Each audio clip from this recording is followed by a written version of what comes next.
มีแต่มวลซื่นหักแพงกัน Yeah. It's for everyone. Hey, I want to say it for everybody back home, the one that got deport, Keep fighting. keep fighting. Don't give up. We all support Start a new life. We all support. Keep fighting. Start everything new. Anywhere you at, Same thing like when the first just day be come you who here. you are. Just don't be lazy. That's Man. all I gotta say. พวกเขาก็สะพบกันอยู่เมองลาว Whatever it is. พวกเขาก็เกี่ยม Fight for the life. นั่นมีความแนะนำที่ดีเด้อเกิดเป็น Fight คน for the life. ทางบ่สู้อย่าบ่ฮู้ To survive ความทุกข์คือหยังที่แท้จริงแล้วความทุกข์เป็นความหนึงที่ดีที่พ่อแม่เพิ่นให้มาจำไว้รถคือพระอรหันต์คือพ่อแม่ สาธุสาธุ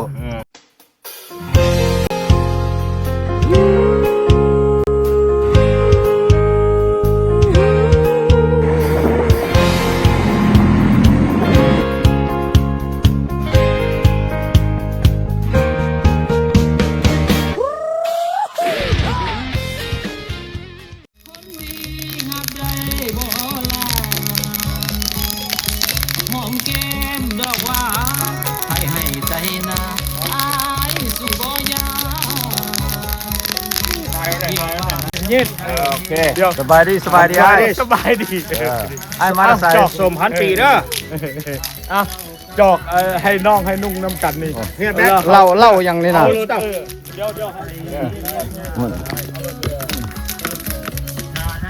ต้องอะไร เล่าอย่างนี้ไอ้ รถรถ เล่าอย่าง No, this is real good. The energy. As your brother here เล่าบงยา here No, but เอาไอ้เอาก่อนไอ้เอาก่อน เอาเราบ่เป็นหยังดอก เล่าอย่างนี้เล่าอย่างเล่า Not like that one บงยา here. เล่าบงยา Yeah. ก็จะโสม สมมาตะใส่มาตะ โส ใส่ มล้านปี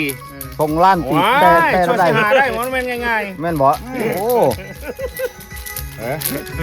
บ่แม่นสาวน้อยตกเตียงบ่ ฮะ บ่แม่นสาวน้อยตกเตียงบ่ ๆสาวใหญ่มาแล้ว โอ้ โอ้ย how did they มันจะตกเตียง โอ้ยโอเคเชียร์ไกเชียร์เด้อคนลาวเด้ออยู่อ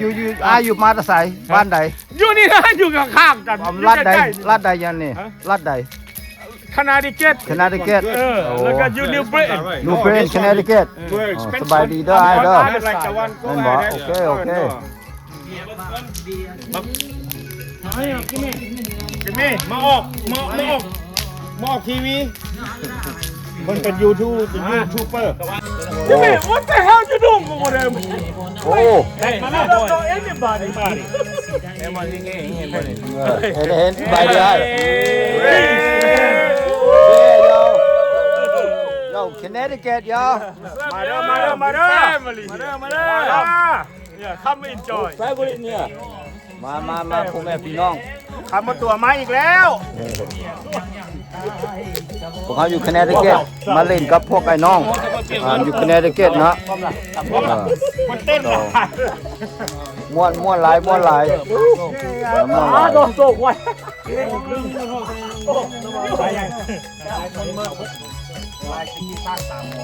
โย่ what's up โหซ่านี่อ้ายง่าย take care away โอเค สบายดีสบายดีย่อหมอกคักแท้กูดาแบลสโอ้ยตาย อันก็เหมือนกับเราคู่นี้ก็ไล่เตะเอาซะดอก He's a big brother. Oh, he fun guy. Oh, great. ฉะนั้นแล้วก็เต้นนะมึงไหนหน่อย ไม่เป็นไรเลยมันเปียกบ่นั่นนี่ มันยังไม่รู้ มันท้องถิ่นภาษาเราบ่สู้ไอ้กินมันมาโหดเกินไป ม้วน สบายดีหมดเลยจวดเอาเบียดกันแล้วน้อง มาเด้อ เชียร์ เชียร์โอเคโอ้ ของดีมีน้อยอ่ะ ของดีมีน้อย มาอีกจอกนึงพอเด้อมึงบังนี่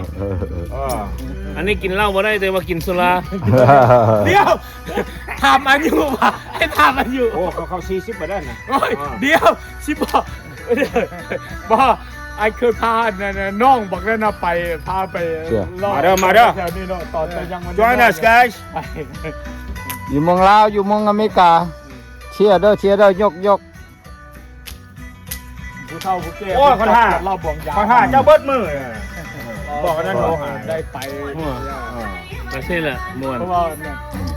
มาทำแล้วไปทำงานนั้น ขึ้นเลย มาแล้ววันนี้ตู้นั่นน่ะจับ โอ้แค่ไปพาที่อยู่เมืองลาวเนาะม่วนหลาย แต่บ่ฮอดอัน50 60นี่กินบ่ได้ you know บ่ทุกคนนี่แหละ so you know พวกเขาพบกันอยู่เมืองลาว You take it ready อายุ14 ปีพุ่นน่ะโอ้ยตู้น่ะวาง get ready guys you know we I preparing don't want you to take too much, okay? preparing What I you know say, I know. Listen. to do self deport to move back to live in Laos you know a lot of us over here the brothers are getting ready and are on you know the list but we prepared you know we prepared guys มาหาต้องเอาตอกนึง เอ้า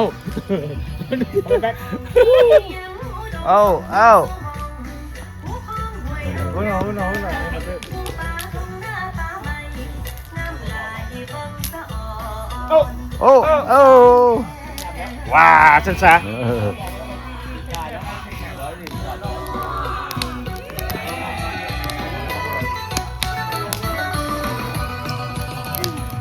Good shit เพราะว่ามีแหง yeah มัน you go down smooth มันก็ go down smooth 3,000 something for that ส้ม 3,000 ดอล Yeah มันละล่ะ มา ว้าวโอ้ก็โชคดีเลยเนาะกินเหล้าบองยา 3,000 ดอลมาจากใส่มาจากละจีนบ่ Yeah ของจีนโอ้ แบบแต่ energy โอ้ก็โชคดีเนาะพ่อแม่พี่น้องได้กินทั้งยาดี 3,000 ดอลพุ่นน่ะทั้งยานี่ยาเหล้าบองยาเห็นพวกมื้อนี้พวกเขาก็มาม่วนเนาะม่วนซื่นกับพวกไอ้น้องอยู่คเนติเกตก็เพิ่นก็โทรมาเล่ามากินมาอันนั้นพวกไอ้น้องกันพวกเขาก็ on the list เนาะก็เว้า you know ตรงเลยรถเนาะพวกเขาก็ไอ้น้องก็ละคนก็เป็นยูเลสเนาะเห็นพวกเขาก็ล้มกันกับประเภทเกียมไปอยู่เมืองลาวสมวนซื่นคือกันเนาะมันเอาน้ำเจ้าอยู่อะไรฮะ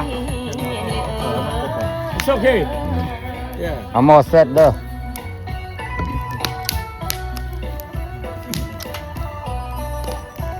Yeah so พวกเขาก็ประเภทฮะ So you know the process and you know the situation of us right on the list so what's your advice to other people ผมมาชิmy advice Yep ผมบอกเลยสิ right now Okay first what are you doing to prepare for your new journey save your money Saudi port is good Okay better for yourself but you don't know what nowadays you could go to a third country Man anything could happen and Saudi หลาย port คนก็เว้าก็เป็นแล้วแม่นบ่ Yep คนถึกส่งไป You see แอฟริกาแม่น You're gonna go over there or พวก something เนี่ยพวกเขาก็เป็นอยู่ในเลสพวกเขาอยู่ในเลสแล้ว โซพวกเขาบ่ท่าให้ตำรวจมาจับพวกเขา โซ นั่นไว้อันนั้นเฮาอันนั้น พวกเขา ให้ฮู้ให้หยังมันละไปคน พวกกันได้มีสปอนเซอร์โซเดี๋ยวนี้ค่อยก็เฮ็ด process of the port เอ็นค่อยก็มีสปอนเซอร์อยู่เมืองลาวก็สปอนเซอร์ค่อยเฮ็ดเอกสารอยู่ทูตอันนั้นในส่งไปหาทูตหยังเอ็นก็มีบริษัทอยู่เมืองลาวเพิ่นเป็นสปอนเซอร์ค่อยไปเป็นไปเฮ็ดเวียกเลยแม่น มองนี่ให้เฮาอันนั้น แม่นโซตอนค่อยไปเมืองลาวค่อยก็มีเวียกมีการเลยโซค่อยก็โชคดีค่อยก็โชคดี Good thing you start early แม่น แม่นบ่ แม่นค่อยเกี่ยมมาหลายปีแล้วหลายปีแล้วค่อยก็เกี่ยมมาหลายปีแล้วเฮา start early แม่นโซเดี๋ยวนี้ก็น้องก็โชคดีเนาะก็มีสปอนเซอร์เอ็นก็เกี่ยมมาหลายปีแล้วก็โฮมเงินก็เฮ็ดเวียกหลายแม่นก็เงินก็บ่ได้หลายดอก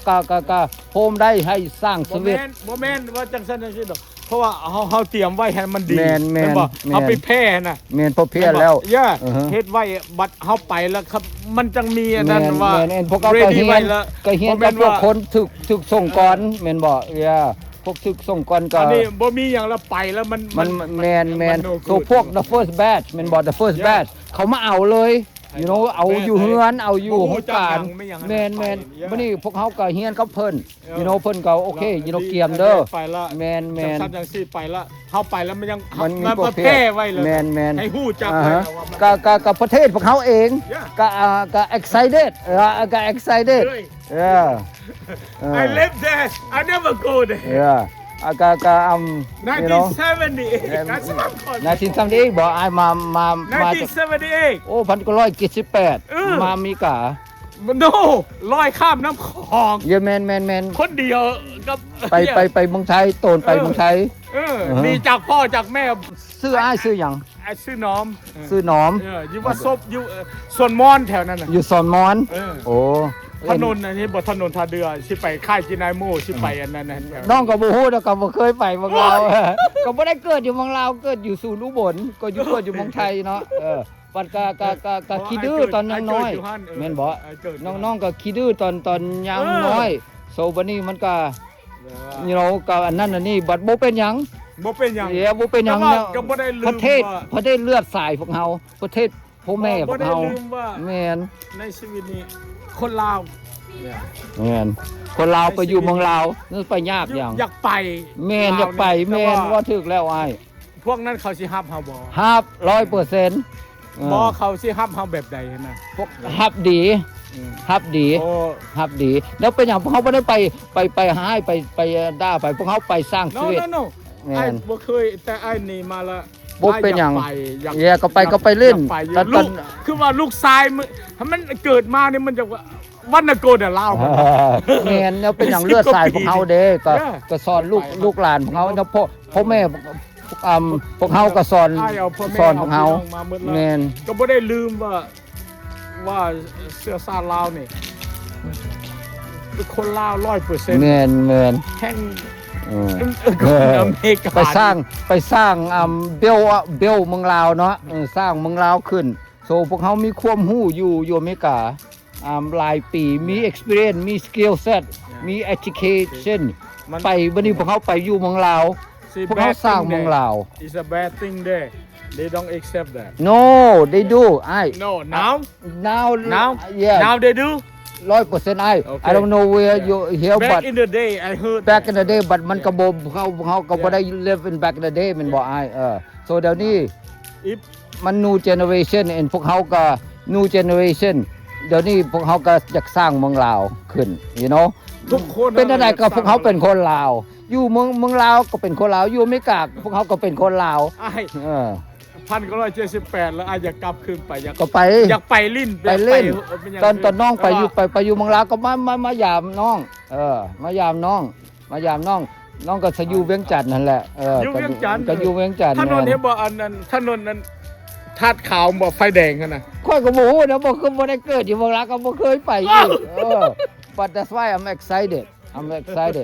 but you know it's peaceful yeah it's Oh, peaceful what they wanna know Yeah. whatever we hear Yeah. this and that Man. no I'm loud man we all 100%พ่อแม่ลาว 100% man so ไปอยู่เมืองลาวแฮงง่ายแฮง ที่นี่มาตั้ง แฮปปี้ 10กว่าปีนะ แม่น 1978นะ ค่อยก็มาฮอดอเมริกา19801980ค่อยก็ไร 1980อันมาตกนี่ ตกอยู่บอสตันเลยค่อยก็ได้1980 มาอยู่รัฐนี่บ่ได้ไปใส่อีก อยู่คอนเนติคัตเนี่ย 1980 ก็ตกอยู่เมือง อยู่ โล คนเดียวได้ อ๋อ ซิงเกิลแมนI'm โอ้ซิงโก้ไปเมืองลาวโอ้ยเห็นสมี No เมีย no บอ โอ้ตะกี้ บ่แม่น โอ้ตะ ตอน กี้ มาน่ะ อ๋อว่าเดี๋ยว มีมาจาก ขึ้น มาอยู่ เนาะ สู อ้าง ย อยู่ เว้า ยัง เดี๋ยว ไม่ นี้ ยังบอส แม่น ตอนลอยข้ามน้ำคลอง อ้ายจักอายุจักปี เดี๋ยวนี้ว่า โนตอนอ้ายมาอยู่อเมริกาจักปี เดี๋ยวตอน1978ไอ้10กว่าปีนึงนะ 10กว่าปี เออ มาผู้เดียวอีก ลข้ามน้ำคลงมาอยู่อันนั้น1980อันมาตกอเมริกานะ โอ้อินมาพี่เดียว อ่ะ 10กว่าปีทีเนเจอร์ โอ้ย is a bad boy ว้าวปัดก็โอเค Yeah กล้าอีกเจ้าบอกกล้า เจ้าบอกขี้ดื้อ เอาพ่อแม่ เจ้าก็บ่ฮู้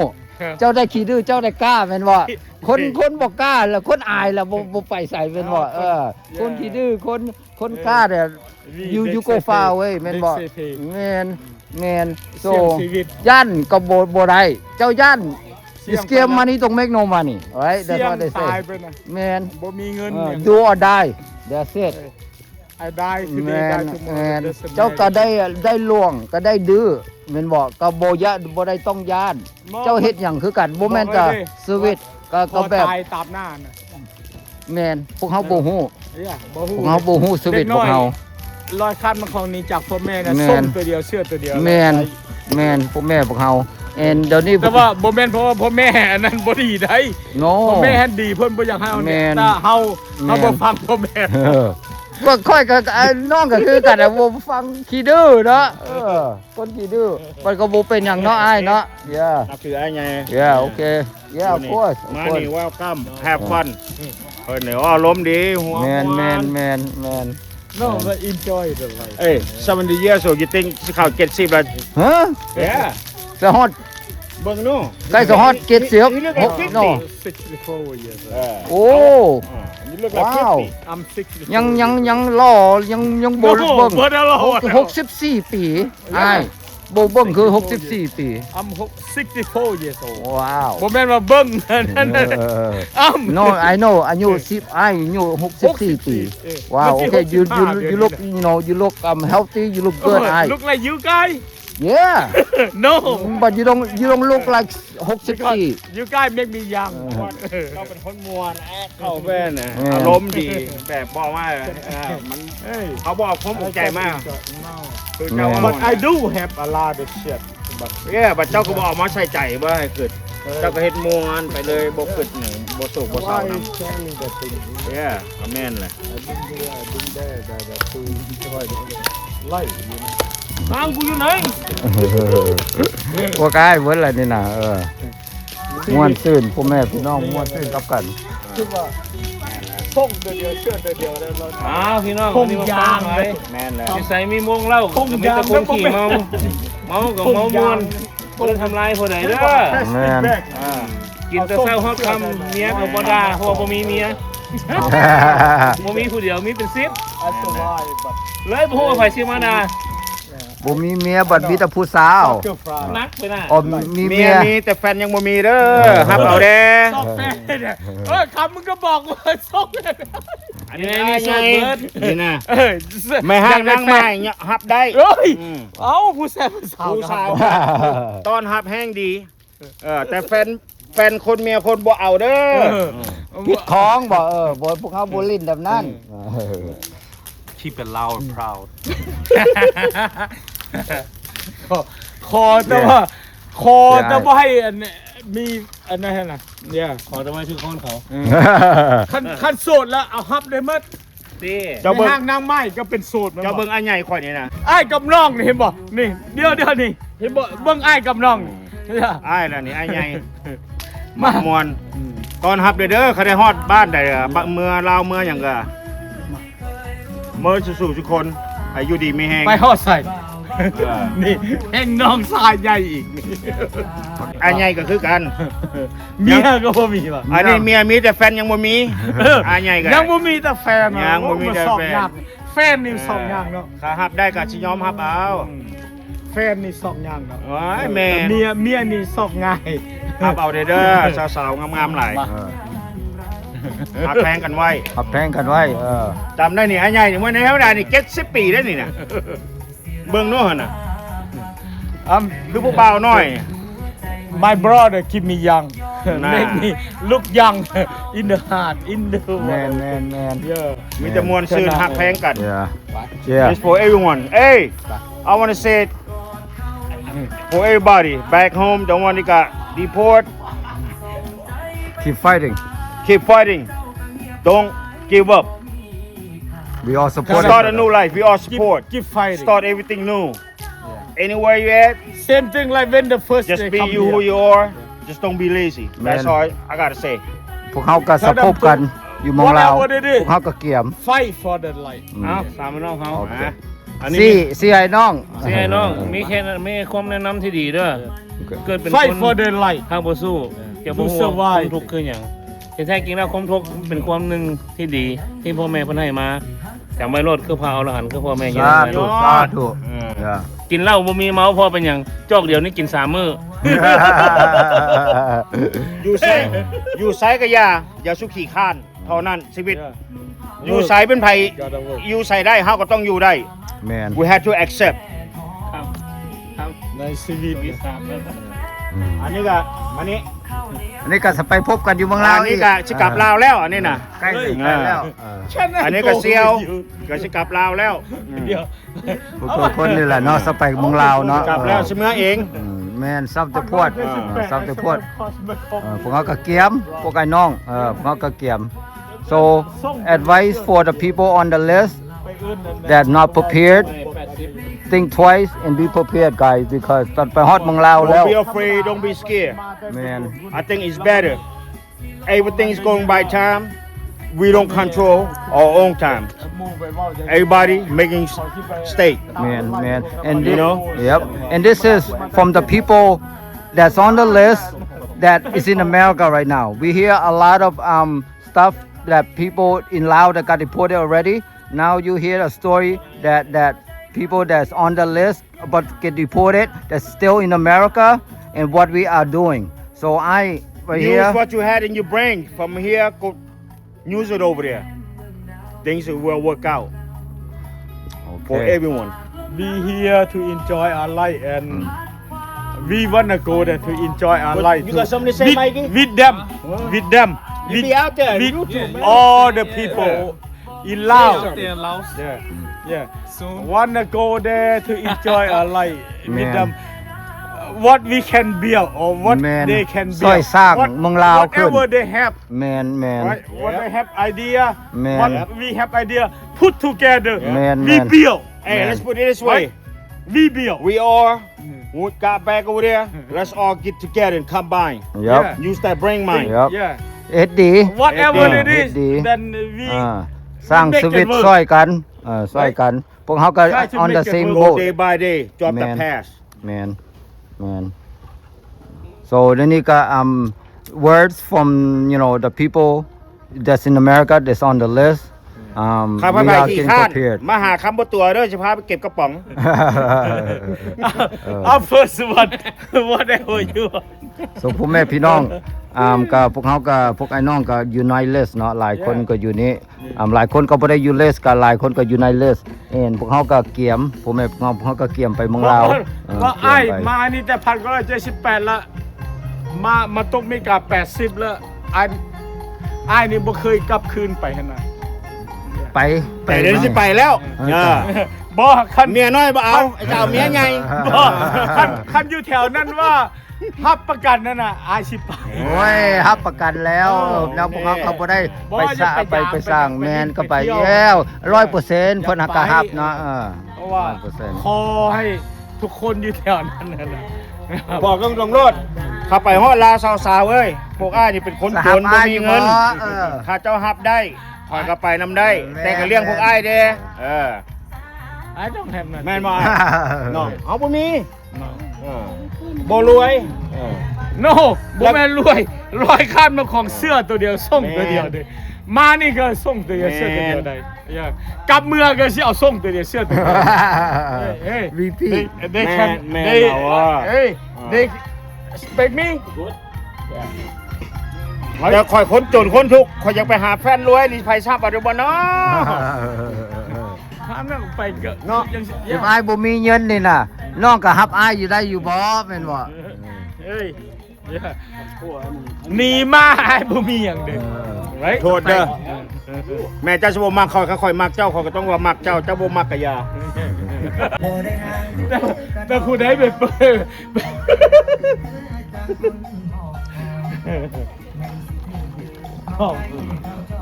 โอ้ย โยโยโยโย โย come back พิ้งให้กินนั่นน่ะ กลับมาคืนแบตเตอรี่มันเบิดเนาะก็ continue กับกัน ได้ไหมเมีย ฮะ อ้ายอยู่หั่นน่ะ โอ้เอ้ยมีอ้ายโอ้โอเค เห็นบ่เจ้าของบ้านนี่ สะของบ้านแม่นอ้ายMy wife there and son we family here yeah ก็อ้ายซื้อหยังอ้ายเจ้าของบ้านชื่อสอนโอเคอยู่Connecticut แม่นแล้ว เงิน Connecticut ก็ขอบใจเด้ออ้ายก็ ส่วนพวกน้องมา ทุกคน ม่วนซื่นกับกันก็เฮือนงามเฮือนใหญ่ดินใหญ่ก็เฮือนดินเพิ่นเด้อนี่นะเฮ็ดบอนไฟเยอร์หยังอยู่ Connecticut ดิน30เอเกอร์ นิดหน่อยนึงบ่ล่ะ แต่ดิน30เอเกอร์มึงลาวอยู่ภาษาลาวเอกตาถ้าจักเอกตา ฮะ จักเอกตาอีภาษาลาว แมท โอ้โห ดาบ18 18แมท 18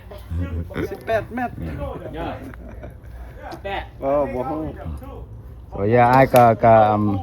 อ้ายใจดีเพิ่นก็ชวนมากินเฮ็ดบาร์บีคิวเนาะเฮ็ดบาร์บีคิวหยังก็ม่วนซื่นตอนนั้นก็ได้เมื่อมันก็ค่ำก็ Connecticut ก็บ่อนบ้านบ่อนค่อยอยู่ก็เป็นขับรถก็2ชั่วโมงครึ่งเนาะ2ชั่วโมงปลายเฮาก็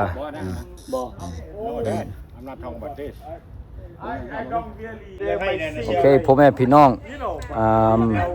TK way so I'm gonna do more of my YouTube video you know from my life my last couple months in America and you know how you know my life is and how I'm preparing with my friends and everything so yeah guys so พ่อแม่พี่น้องก็ยัง 2-3 เดือนเนาะไปเมืองลาวก็เฮ็ดเอกสารแล้วไปเมืองลาวก็มีสปอนเซอร์มีหยังเนาะมีบริษัทอยู่เมืองลาวก็สปอนเซอร์พวกน้องอินเตอร์นามก็แล่นเอกสารแล้วเดี๋ยวนี้น่ะเอกสารยังก็ไปฮอดเมืองลาวแล้วเพิ่นก็เบิ่งเอกสารอยู่เดี๋ยวนี้น่ะมันถูกบ่คือบ่ถูก so เดี๋ยวนี้ก็เกียมก็เฮ็ดเวียกเฮ็ดการโฮมเงินเนาะก็หลายเวียกหลายการก็เป็นอะไรก็โฮมเงินสร้างชีวิตอยู่เมืองลาวก็พวกไอ้น้องผู้ถูกส่งก็สู้ๆเด้อพวกไอ้น้องอยู่อเมริกาอยู่ในเลสสู้ๆคือกันเตรียมเด้อพวกไอ้น้องเตรียมไปเมืองลาวเตรียมให้หยังเตรียมให้พวกเฮาเองเนาะใช้ชีวิตของเฮาเองให้มันดีso เอาความรู้พวกเฮาเอาความสกิลพวกเฮาyou know our knowledge our education our skill set that we learn in America you know 20 30 40 years that we know and that we learn in America just put that in use in Laos and สร้างเมืองลาวเนาะใส่ความรู้ของเฮาอยู่อเมริกาพวกเฮามาเรียนอยู่อเมริกาหลายปีแล้วโซพวกเฮาสิไปเมืองลาวถูกส่งไปเมืองลาวก็ซอยเมืองลาวเนาะโซไอ้พวกไอ้น้องอยู่เมืองลาวสู้ๆเด้อพวกไอ้น้องอยู่อเมริกาอยู่ในเลสก็สู้ๆคือกันโอเคเกียมเด้อโอเค TK way yo holla you boy peace yo TK way